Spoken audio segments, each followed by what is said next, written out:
Cambodia. Land of golden temples and silent ruins. Land of floating worlds.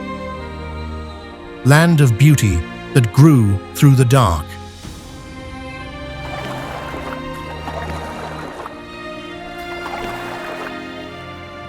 Sunrise spills across the moat of Angkor Wat. Saffron-robed monks walk barefoot through morning rain. A stone face smiles down from a wall older than any cathedral in Europe. Welcome to Cambodia. A kingdom roughly the size of Missouri, yet for nearly 6 centuries, it ruled one of the greatest empires in Asian history. Angkor Wat alone covers 400 acres, the largest religious monument on Earth, built by 300,000 hands long before Notre Dame rose in Paris. But Cambodia is more than ancient stone. It is floating villages on a lake the size of Connecticut. It is jungle ruins reclaimed by the forest. It is coastlines where the night sea glows blue. And beneath all of it, a quiet strength, the kind that only nations who have lived through both glory and shadow can carry. So if you are ready, let us step beyond the ancient gates and into the most extraordinary places in Cambodia, where history, jungle, and memory still breathe together.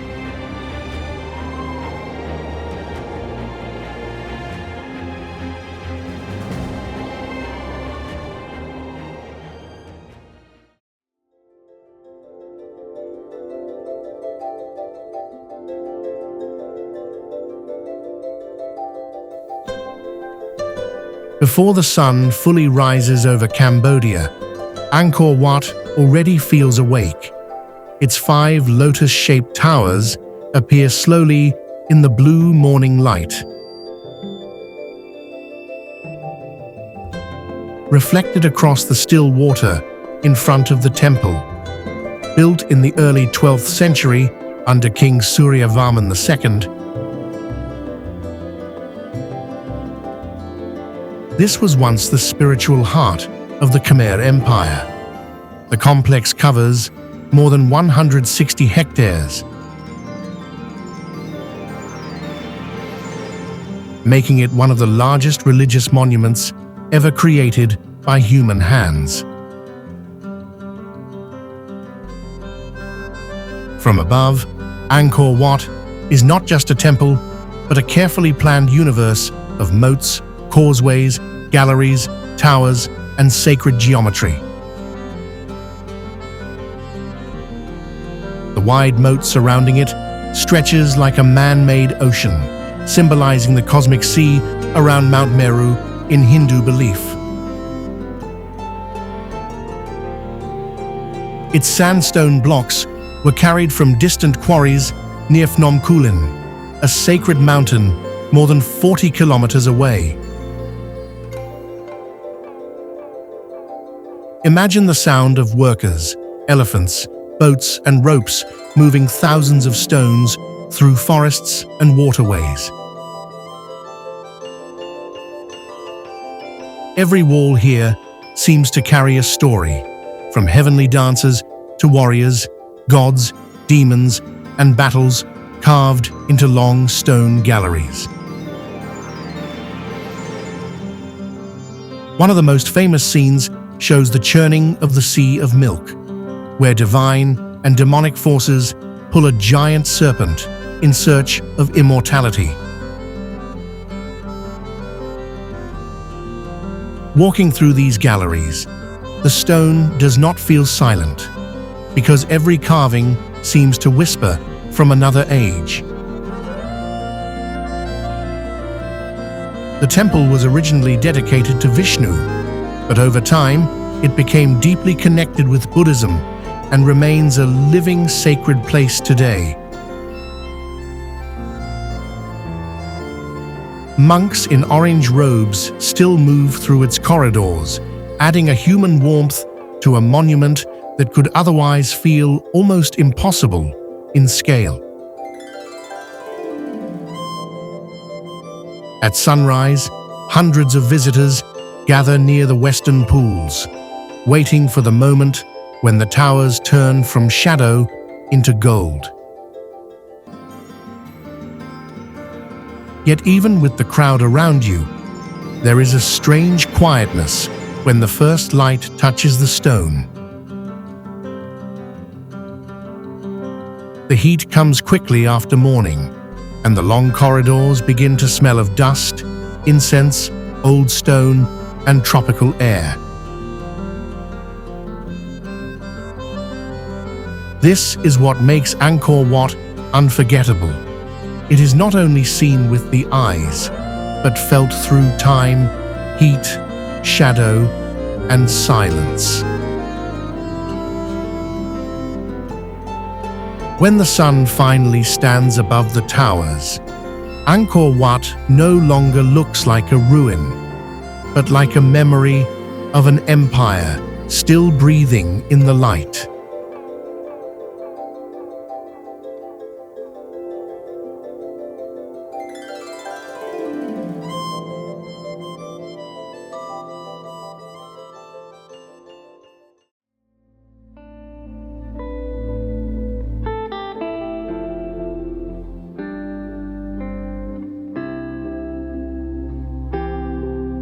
Prohm does not greet you with symmetry first, but with the feeling that the forest arrived before you did. Built in the late 12th century by King Jayavarman VII, this temple was originally dedicated to his mother.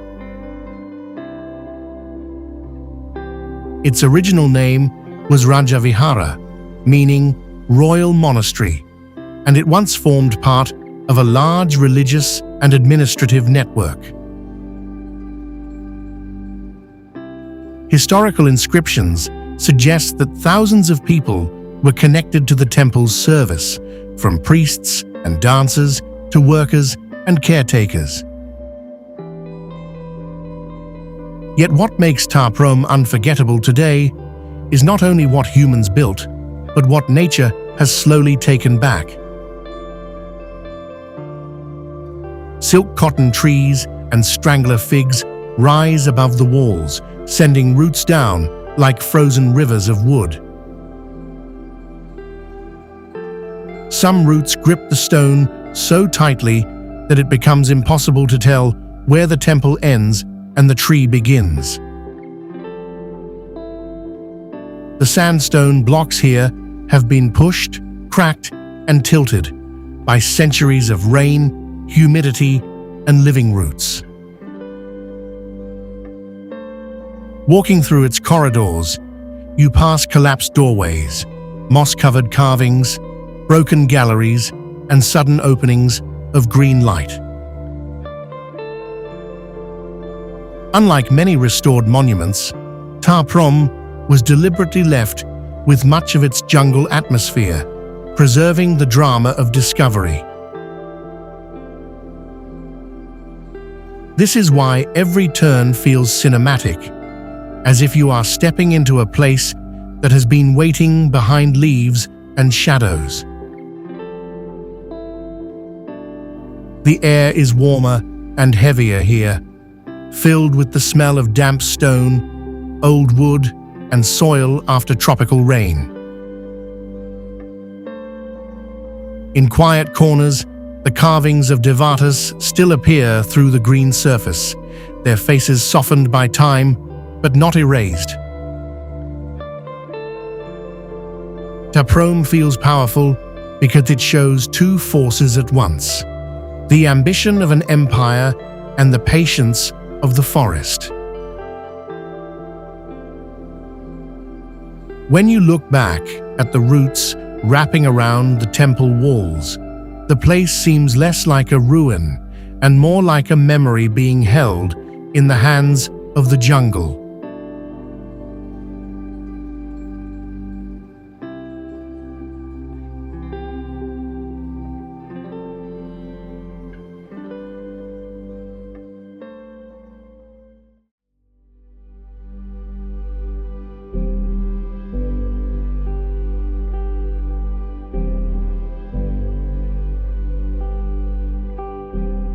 Away from the stone corridors of Angkor, Cambodia opens into a world where the horizon is made of water.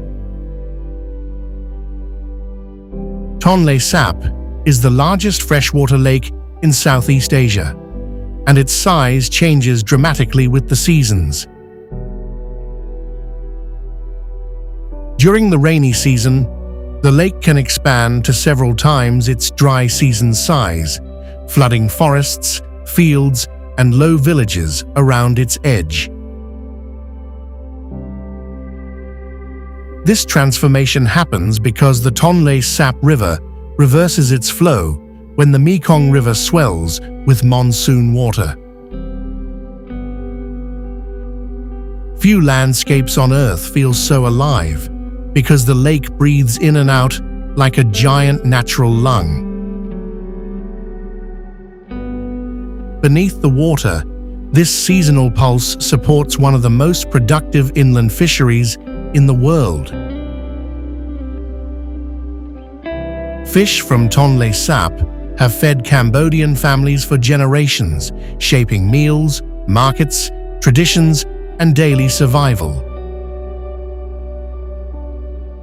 Out on the lake, houses stand on stilts or float on platforms, rising with the water instead of resisting it. Boats become roads here, carrying children to school, families to market, and monks between quiet wooden pagodas.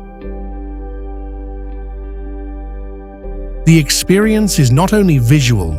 You hear engines, paddles, birds, laughter, and water tapping against the sides of wooden boats. In the flooded forests, tree trunks disappear into brown water, while birds move through branches that seem to grow from the lake itself.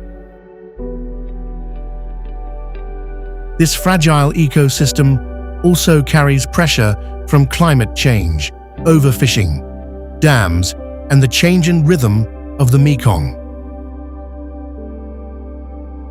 That tension makes Tonlé Sap more than a scenic stop. It is a living system where nature and human life depend on the same moving water. Watching sunset from a small boat, the lake turns copper, the village lights begin to flicker, and the water seems to hold the whole country's reflection.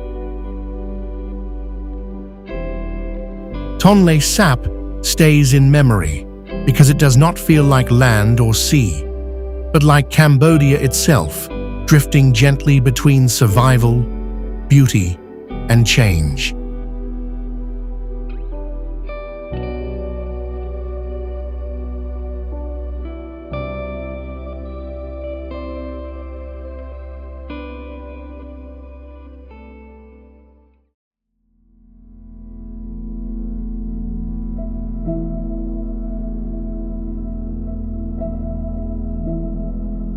Kompong Phluk begins with a strange sight.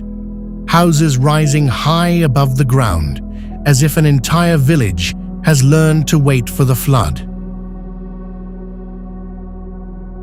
Located on the edge of Tonlé Sap Lake, this community changes completely between the dry season and the rainy season.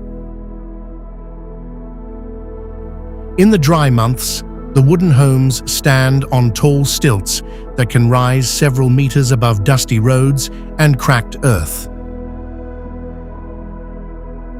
When monsoon water returns, those same roads disappear, and boats begin moving where motorcycles once passed. This is not architecture built for decoration, but architecture shaped by survival, geography, and generations of living with water. The village sits in a floodplain, where the lake's seasonal expansion can transform the landscape from farmland into a wide inland sea. During high water, children paddle past doorsteps, fishermen check their nets, and daily life continues several meters above the lake surface. A boat ride through Kompong Phluk feels almost dreamlike because the village seems to float between sky, water, and wooden shadows. Nearby, the flooded forest becomes a quiet maze of tree trunks where the roots vanish below the brown water and birds call from above. The experience is humble, not polished. You notice cooking smoke, wooden ladders, drying nets, school boats, and faces used to the rhythm of the lake. Kompong Phluk shows that Cambodia's wonder is not only found in ancient temples, but also in ordinary lives adapted to extraordinary water. As evening settles over the stilts and the lake turns quiet beneath them, the village feels like a reminder that home can stand firm even when the world below keeps moving.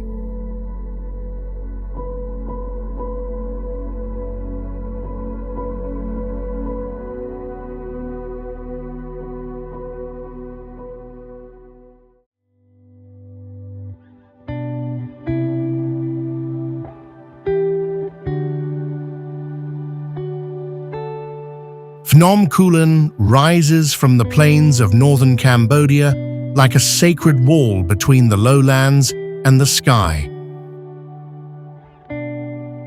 Located about 40 kilometers northeast of Siem Reap, this mountain range is more than a natural escape from the heat. In the year 802, King Jayavarman II is traditionally believed to have declared the beginning of the Khmer Empire here. That moment turned Phnom Kulen into a symbolic birthplace of Angkor, long before Angkor Wat rose from the plains below. The geology of the mountain also shaped history, because its sandstone supplied many of the blocks used in Angkor's great temples. From these highlands, stone could be cut, transported, and eventually transformed into towers, corridors, and carved walls. Hidden in the riverbeds are carvings known as the River of 1,000 Lingers, where sacred symbols were cut directly into the stone beneath flowing water. As the water passes over them, it becomes part of an ancient ritual landscape connecting nature, belief, and kingship. Deeper in the forest, waterfalls drop over layered rock, creating pools where local families and pilgrims still gather today.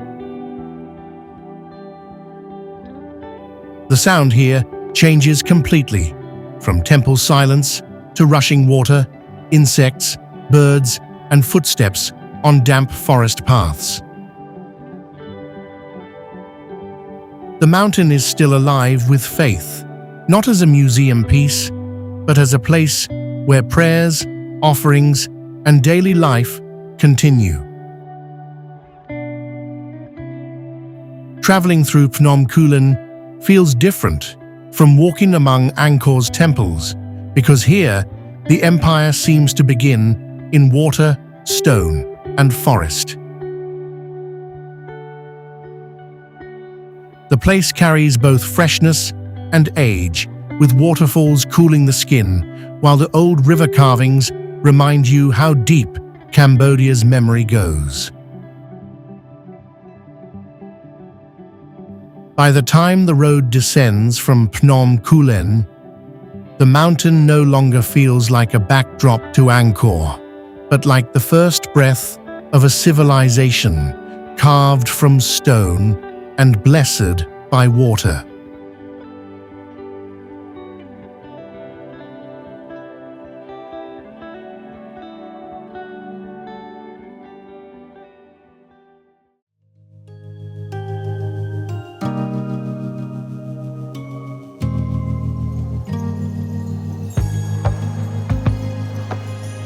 Far from the temples and flooded plains, Koh Rong reveals another Cambodia, one made of salt wind, white sand, and open sea.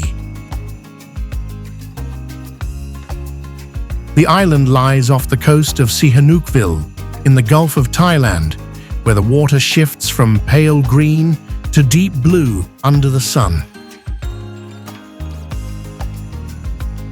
Koh Rong is one of Cambodia's largest islands, stretching roughly 78 square kilometers across beaches, jungle, hills, and fishing villages. Its coastline is known for long beaches, where powdery sand meets shallow water so clear that boats seem to float above their own shadows. Long Set Beach and Sok San Beach show the softer face of the island, with wide horizons, slow waves, and evenings that turn the sea gold. But behind that postcard beauty, the land quickly rises into tropical forest, where trails cut through palms, vines, insects, and humid shade. Walking inland, the island feels less polished, more alive, with red dirt paths, wooden homes, and the smell of smoke from small kitchens. Fishing has shaped life here for generations, and in the quieter villages, nets, boats, and weather still decide the rhythm of the day. The geology is simple but beautiful. Sandy coves, rocky headlands, forested slopes, and coral areas that give the coast its changing colors. During the day, Koh Rong invites you into warm water, boat rides, snorkeling spots, and beaches where footprints can vanish before the tide returns. At night, another kind of magic sometimes appears when bioluminescent plankton flicker in the dark water like scattered blue sparks. You do not need a grand monument here. Just stepping into the shallows after sunset can feel like walking through a sky that has fallen into the sea. Tourism has changed parts of Koh Rong quickly, bringing resorts, beach bars, and new roads into places that once felt remote. Still, when the boat drifts away from the busy shore, the island's older rhythm returns in the sound of waves, engines, and wind moving through palms. Koh Rong remains in the mind as a place where Cambodia loosens its ancient stone mask and lets the sea speak in white sand, blue light, and tropical silence.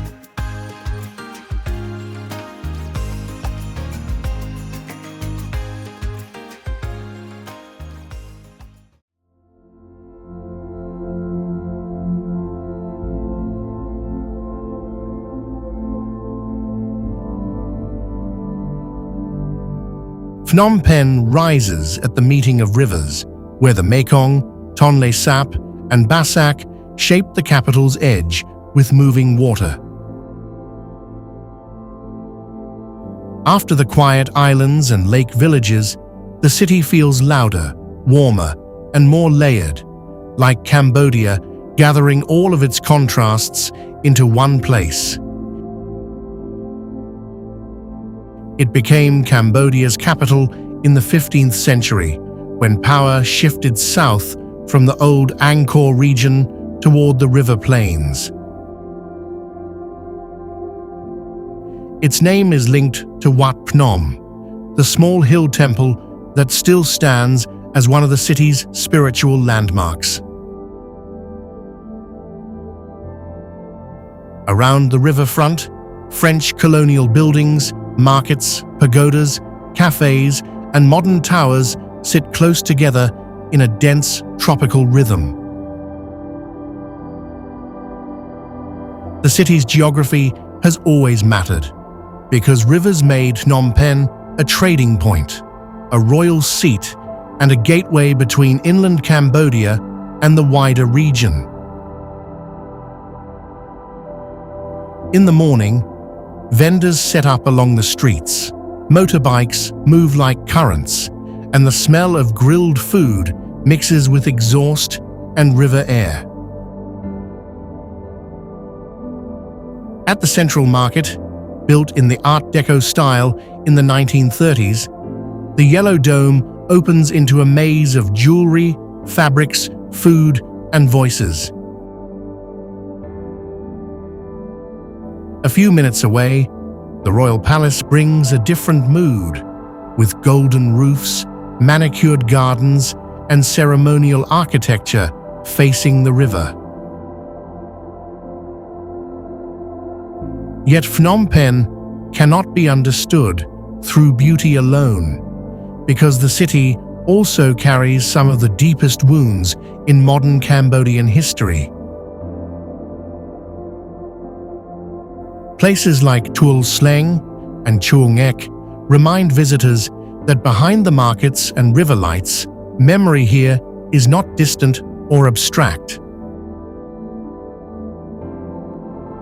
That contrast gives the capital its emotional weight.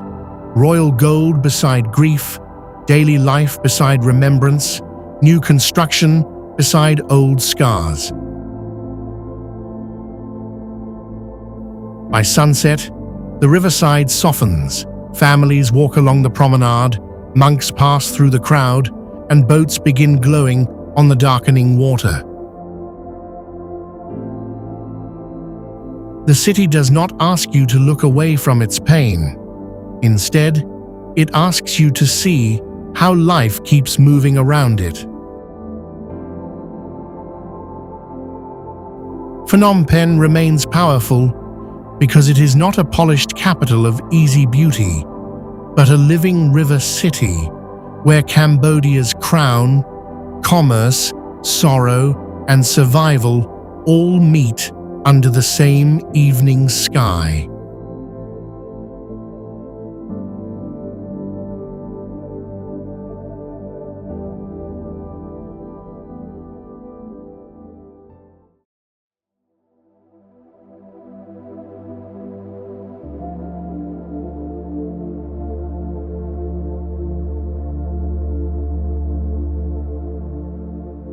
Battambang does not rush to impress you.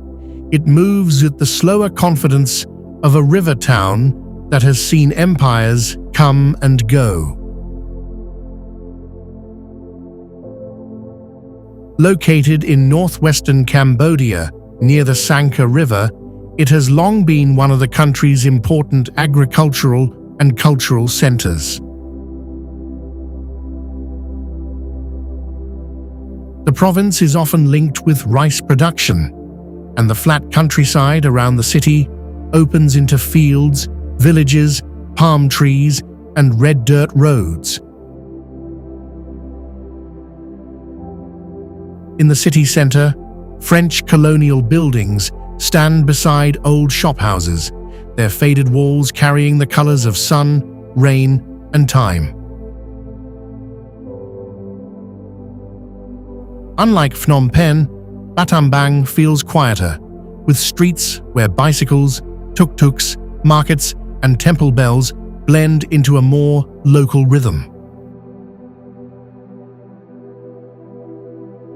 One of its most unusual experiences is the bamboo train, a simple platform on wheels that once reflected the practical creativity of rural transport. Moving along the tracks, the ride is rough, windy, and strangely joyful, passing fields and small homes at the edge of the city. Outside town, Phnom Sampo rises from the flat land as a limestone hill marked by caves, pagodas, viewpoints, and painful wartime memories. At dusk, thousands of bats stream from the cave mouth in a dark ribbon, turning the evening sky into one of Battambang's most unforgettable scenes. The experience of Battambang is not built on a single monument, but on small layers: old balconies, river light, rural roads, temple smoke, and quiet conversations. It shows a Cambodia that feels lived in and unhurried, where history is not only preserved in stone, but carried through daily gestures.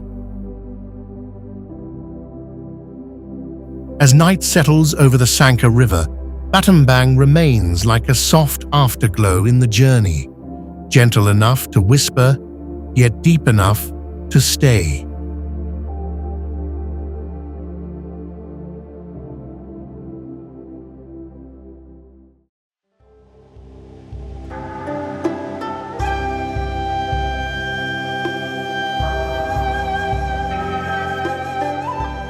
Kampot arrives quietly, with a river curling past old streets, low mountains, and a town that seems to breathe slower than the rest of Cambodia. Located in southern Cambodia, near the Gulf of Thailand, this small city has long been shaped by water, trade, farming, and colonial history. The Kampot River gives the town its rhythm, carrying fishing boats, sunset cruises, and reflections of French-era buildings along the banks. In the center, faded shophouses and quiet balconies reveal a past when Kampot was an important regional port and administrative town. But the name Kampot travels far beyond the town because of its pepper, grown in mineral-rich soil between sea breeze, mountain air, and tropical rain.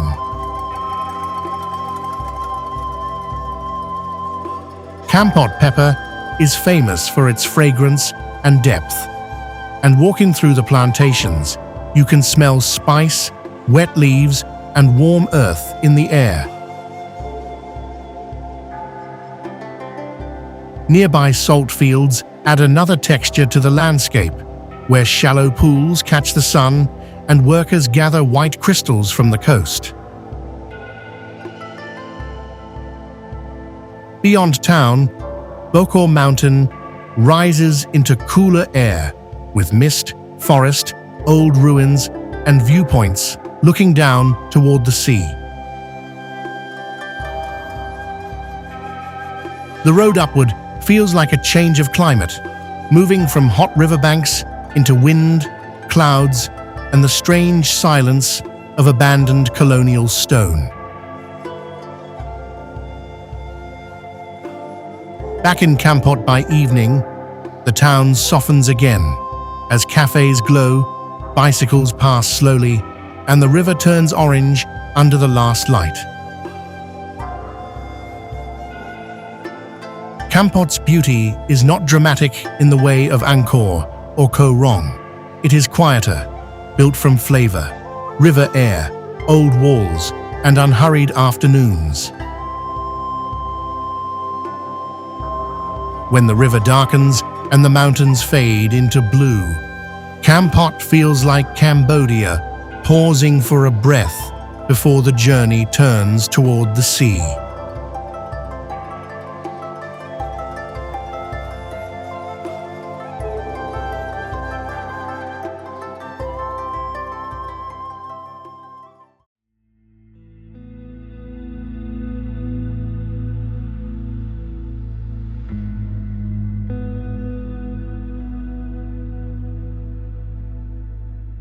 Cambodia does not leave the heart in one single image, because its story is built from stone, water, forest, memory, and light. We began beneath the sunrise towers of Angkor Wat, where an empire seemed to breathe through sandstone and shadow. We walked among smiling stone faces, jungle roots, pink carvings, mountain sanctuaries, and lost capitals hidden deep in the trees. We followed Tonlé sap as it changed with the seasons, carrying floating villages, flooded forests, fishing boats, and lives shaped by water. Along the coast, Cambodia softened into white beaches, glowing plankton, crab markets, pepper fields, and islands where time seemed to slow down.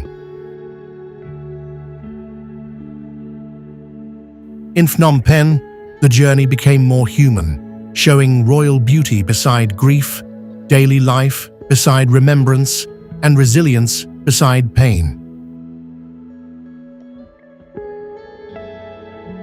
That is the truth of Cambodia. It is not only a destination of ruins and landscapes, but a country that has survived, rebuilt, and kept its soul alive. Its power comes from contrast. The silence of ancient temples, the movement of rivers, the warmth of villages, and the wild green pulse of the Cardamom Mountains. And long after the journey ends, Cambodia remains like a soft echo of bells, water, birds, and footsteps moving across old stone. If this journey touched your curiosity, leave a comment. Tell us which place you would visit first, and join us again as we continue exploring the most extraordinary corners of our world.